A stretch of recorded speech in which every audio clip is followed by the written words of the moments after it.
All right, so let's get into the tactical details of the game, shall we? So it was Zambia taking on Egypt. Egypt versus Zambia at the Hero Stadium. Let's have a look at the two selections that the coaches made. Of course, we'll have a bias to what Beston Chambeshi made, but there was a change. First off, gentlemen, let's talk about this one. No Emmanuel BANDA starting on the bench as the case was in the opening game against Guinea. So Patson Daka would play the number 10 role and Enoch Mwepu would be in central midfield. And yes, Egypt and apparently all the opposition we've played have gone with two anchormen babysitting the central defense. What are your honest thoughts about our game approach? I thought, personally, it was a wrong move to introduce Sakulanda, the young man, and then you move Emmanuel Banda. Because I thought Emmanuel Banda was giving more support to the attack than removing him and then putting Enoch to go and play his position. That was my thought.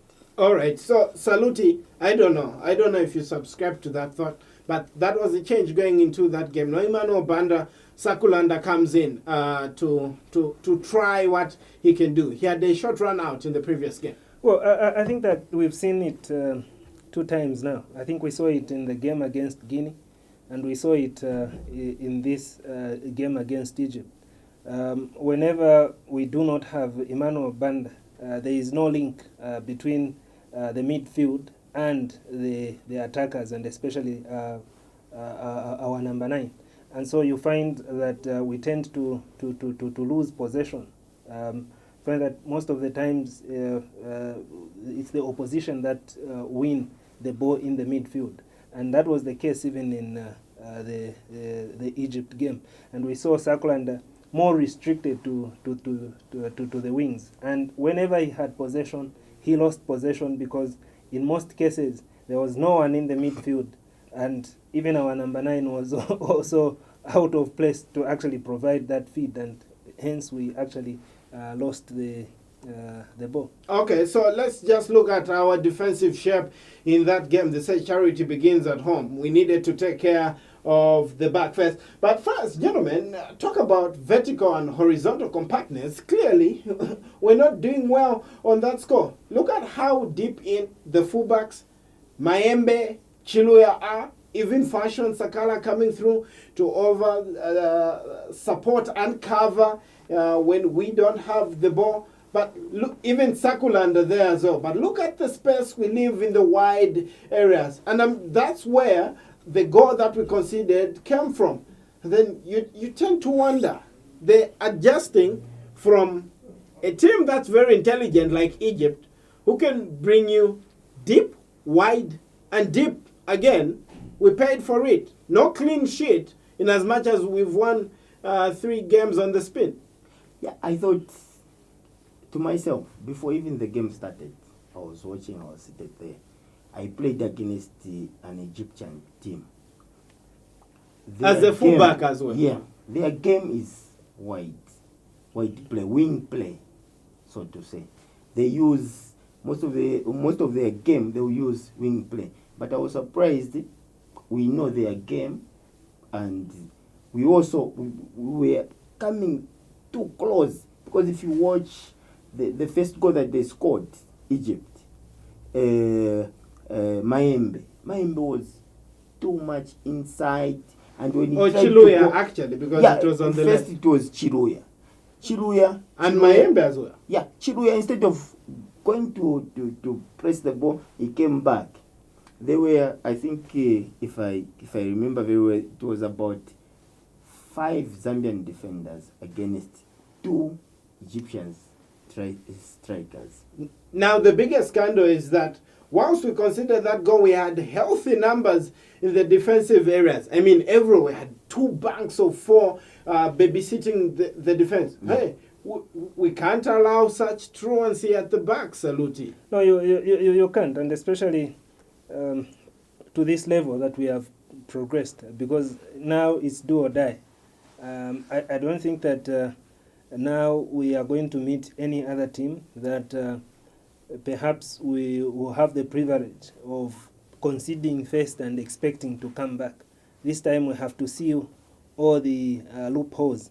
Expect that we don't concede. We just have to score and move like that, because other teams, like you are saying, these gaps that are remaining on the sides, we even in the Mali game, we observed these things. Whenever opposition is actually attacking, they tend to utilize these spaces that we are using, we are leaving in the on the sides, and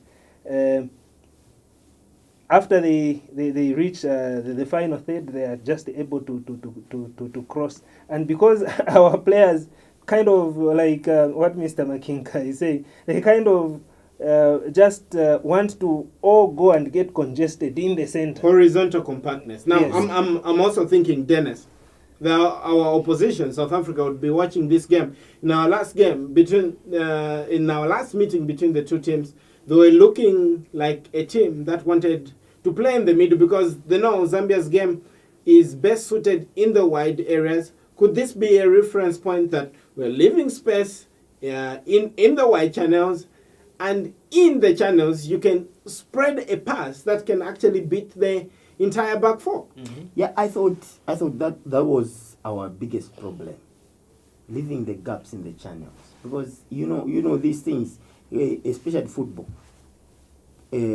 When you are defending, you slide. But what I Move saw as the was- ball moves. Yeah, the ball is on the left, you slide. To the left. Yes, but now what we were doing was the ball is on the left, we all come in the middle, converge. Yeah, you see, that Yeah.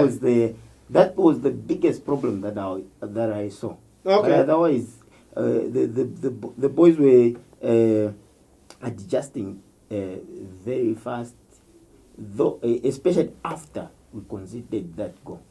I'm sure they thought, oh no, we are about to lose the game. So now they started adjusting. Make the pitch big. Yeah. Indeed. Let's look at what Zambia was doing when we had the ball. Apparently, it's about what you do with the ball that could either form you as a formidable side in defense or not. But that story looks familiar, gentlemen, on the screen. Okay, Patson Daka playing the number 10 role. Now, coming into that space because he's not receiving any service in the central area. So, as a number 10, he wants to come short and probably create space that we'll see Fashion Sakala going into it or Sakulanda going into it. But that space, we're even leaving it against Guinea. And I tend to wonder how Enoch Mwepu has seemingly not thrived as a number 8 in this team. I thought Enoch did well in the previous game when he came in. As a 10, yeah. he's done great. As a 8, very good. As a 8, As an 8, I thought he was struggling a bit, because I thought when Emmanuel BANDA came in, if you saw the third goal that we scored, Patson had enough space because he was always going forward after Emmanuel came in. But when Emmanuel was out, Sakulanda was there. Emmanuel Patson always was going down to go and look going for short the to ball. receive Yeah. the ball. Saluti, what are your thoughts? Should we dismiss the thought that Enoch Mwepu is a number 8 and just say this man is a number 10? We either use him as a 10 or don't use him at all. No, I think that for me, he can play both positions, but he's more effective to play number 8 if he has got a player like Emmanuel BANDA in there also to assist him. Because you see that when he moves a little bit up, like when he at number 10, he's excellent. But when he's playing deep, I think he needs support, and I think that is the coach. That is what the coach should really work on. Perhaps let us continue just since we already have Emmanuel BANDA. There's no need. Let us just use him in a position in which he's very... Missed out on anything in That is sports? number 10. Worry no more. Around Playing Sports, in your that number number 1 10 sports connect is gives good. you all timely sports updates, All right, results, so let's look interviews, at seen what only Zambia's here. shape was in attack. It wasn't all doom and gloom in the first half. It was somewhat like a gravy train. We're able to squeak some opportunities here and there, but let's look at the shape of which the team had. So we had one constant has been Boyd Msonda winning the second ball, and credit to the back four. They're utilizing Boyd Msonda. Immediately comes in front of the back four, they give him the ball, and when he gets the ball, this was what was happening in the first half. Okay, so Egypt as well, they were not perfect on the day. They were leaving spaces in the channels like any other team. Perhaps this is a weakness that, I don't know, you can't really close the tap on, but that was happening. And coupled with what we were saying, we saw Sakulanda actually switching wings with Fashion Sakala at some point. And I'm thinking, did Sakulanda in this game actually adapt to playing in a 4-3-3? Would he rather the ball was coming to the byline as opposed to a diagonal ball into the pocket so that he makes a diagonal run and probably tries to trouble the opposition defense? Well, I think the young man, Sakulanda, is a very good player. Very good, very calm, and is very confident. But I thought maybe that game was too big for him because everyone was expecting huge from him. And I thought, I was looking at him. The areas that he was receiving the ball, it wasn't right. And the areas that he wanted to dribble and stuff, I thought, no, not for me. Does it feel like, and he was sub, by the way, in the first half, gentlemen, the other casualty every time Emmanuel BANDA has had to be called upon for duty, it was first Conrad Luchanga, and then we have Sakulanda now, paying the price for having a team that doesn't look fluid and crisp in attack. Well, I think that, Sakulanda is very effective on the wing if the channels, like we said earlier on, are also effective. But I think what we saw, and I think that's what was led to his substitution, was that whenever he had the ball, he was more of, he disconnected from the rest. Okay, and so sometimes he would try to dribble around. And that's why we saw in most cases that perhaps he was holding to the ball so much. Perhaps because these other players are all congested in the middle of the pack. He needed to have someone also in the channels to actually maybe provide that pass to. And I think that is how he's even more accurate if he's having that interchange of passes, which was not there in this. We looked good when we were playing the 4-3-3, and all the victories have been as a result of a fluid 4-3-3, and a lot of the goals have been down to the ingenuity of Emmanuel BANDA. Conrad Luchanga and Sakulanda subbed in the first half. Emotionally, I don't know what the lads are thinking and feeling, but I hope that the coach has managed that thing. But I'm also thinking, players who can play in this 4-3-3, what does it mean? And for those two in particular that were given a chance and had to be subbed. Well, especially for Sakulanda. Sakulanda came in as a winger. Yeah, because that was my question as well. Sakulanda default 4-4-2 player. Yeah, you remove Emmanuel BANDA and then you put Sakulanda to go and Sakulanda going to play as wide. a winger. Yeah, wide. Mm-hmm. Edward Chilofia just in the there. Yeah, that was a problem. I thought. I don't know whether he knew default 4-4-2 player almost playing in a 4-3-3.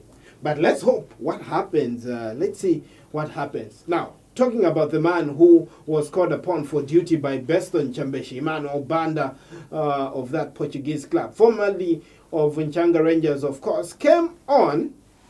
And let's just have a look at the Emmanuel BANDA effect. Apparently, it's a tale that the whole continent of Africa would definitely be saying. Underline that name. Write it in capital letters. Emmanuel BANDA. Let's look at the effect that he brought to the game. So, here we go again. So, the back four is still doing their stuff.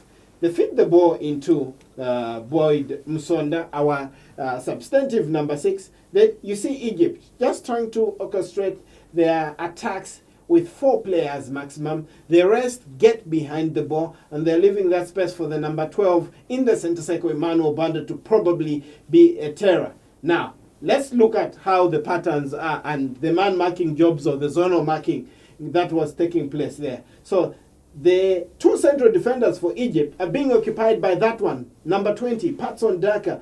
On the right, you've got Edward Chilufya. On the left, you've got Fashion Sakala. But here is where the tactical dilemma comes in. So you've got 2 defensive midfielders who have to look after Enoch Mwepu. And immediately Emmanuel BANDA gets on the ball. He's coming for you. He's charging. Mm-hmm. He's coming with purpose. Just that. And I'm thinking, why wasn't Mwepu being told to do that? Because later on in the first half, we actually saw Mwepu trying to move in front of Boyd Msonda, seemingly forming a diamond, Saluti. Yes, but also I think we have to credit Emmanuel BANDA's competences in this particular regard. I think if you look at him, he is faster than Mwepu. I think that we've seen this. So to ask maybe Mwepu to play in a similar fashion, not talking about fashion, Saka, in a similar fashion as you would expect BANDA to play, maybe would be asking him too much. BANDA is faster than Mwepu, is able to close the spaces much faster. And that is why you saw when he came in, Mwepu moves as a 10. Yeah, as a 10. And that link is provided. He becomes automatically very dangerous. Yes. The Emmanuel BANDA effect. But anyway, just hold on to your thought, Dennis, because I want you to talk about this one, the tactical dilemmas that Emmanuel BANDA then causes when he comes onto the pitch and what the opposition have to deal with and think. So it's like a game of chess. So Emmanuel BANDA is on the ball, as we say. So now the 2 defensive midfielders are asking themselves, should I stay?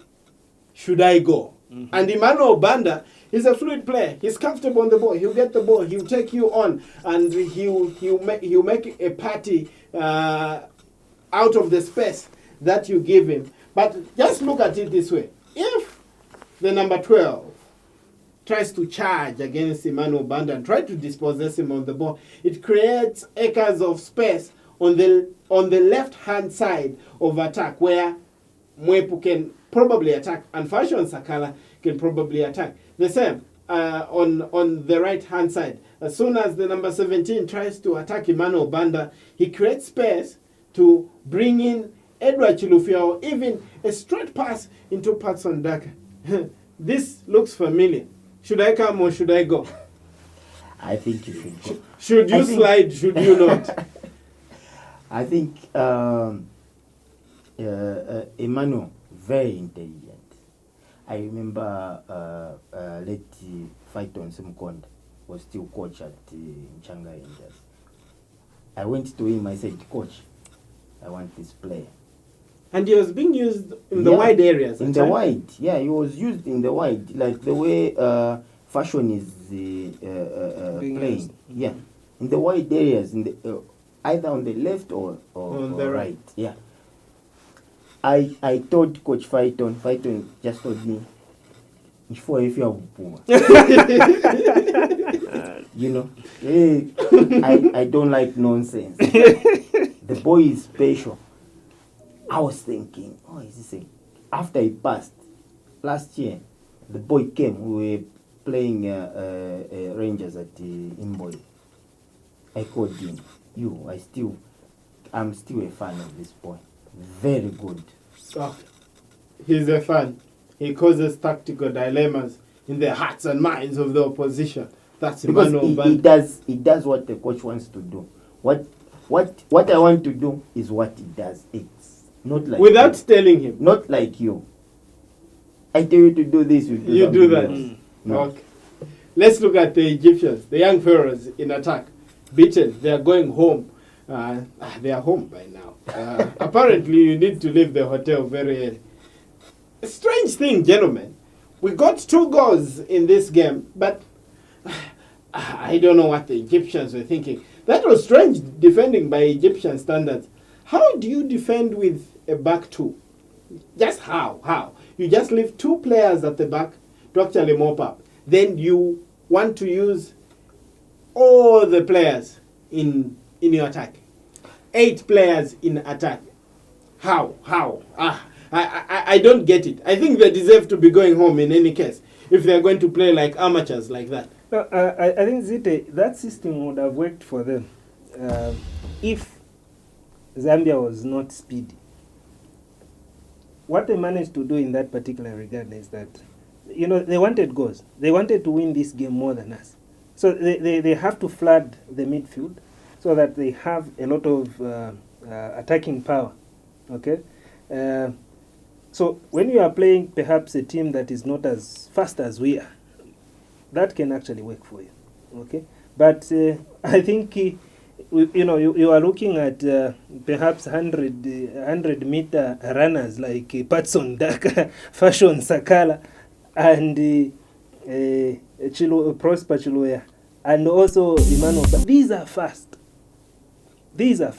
And that's how they actually managed to concede those 3 goals. But otherwise, for me, I don't really condemn their system, especially if you want to win. I think they had nothing to lose. Why didn't they play with the back 3 if that's what they wanted? I'm thinking, why not just play with the back 3? I thought before the game started, I was sitting there watching. I thought Egypt would play with the back 3. That's what. Yeah, because how do you balance with the back 2? Patson is very fast, and the way they were marking him, they would put him in the middle. He's there. The other one is here. The other one is here. I'm sure you saw the 3rd goal. Yes. Yeah. Through ball from the channels there. Yeah. And all the goals that Egypt conceded came from the wide areas where they were leaving spaces where they told both their defenders, fullbacks actually, to feel free and go forward and attack. Anyway, this is Soccer Chat Matchpack, Zambia's premier analysis show. We pay bills after the break. We hear from Ifan Corey, the former Polo Polo assistant coach. He tells us about how this team has performed and his impressions of our team.